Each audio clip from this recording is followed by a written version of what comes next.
പ്രിയപ്പെട്ടവരെ, സിറോ മലബാർ സഭയിലെ 2 രൂപതകളിൽ പുതിയ മെത്രാന്മാരെ നിയമിച്ചത് അറിയിക്കുകയാണ്.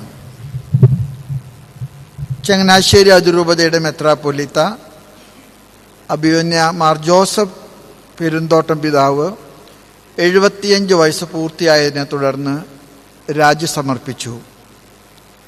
ഷംഷാബാദ് രൂപതയിൽ ശുശ്രൂഷ ചെയ്തിരുന്ന സമയത്താണ് മേജർ ആർച്ച് ബിഷപ്പായി ഞാൻ തിരഞ്ഞെടുക്കപ്പെട്ടത്. ഈ സാഹചര്യത്തിൽ ഈ 2 രൂപതകളിലേക്കും പുതിയ പിതാക്കന്മാരെ തിരഞ്ഞെടുക്കുന്നതിനുള്ള കാനൂനിക നടപടികൾ ആരംഭിക്കുകയും അവയുടെ പൂർത്തീകരണത്തിൽ ഇപ്പോൾ നടന്നുകൊണ്ടിരിക്കുന്ന 32ാമത് സിനഡിൻ്റെ 3ാമത് സമ്മേളനം അവരെ നിയമാനുസൃതം തിരഞ്ഞെടുക്കുകയും അത് പരിശുദ്ധ പിതാവ് ഫ്രാൻസിസ് മാർപ്പാപ്പ അംഗീകരിക്കുകയും ചെയ്തു. അതനുസരിച്ച് ചങ്ങനാശ്ശേരി അതിരൂപതയുടെ മെത്രാപ്പൊലീത്തയായി നിലവിൽ സഹായ മെത്രാനായ മാർ തോമസ് തറയിൽ പിതാവിനെയും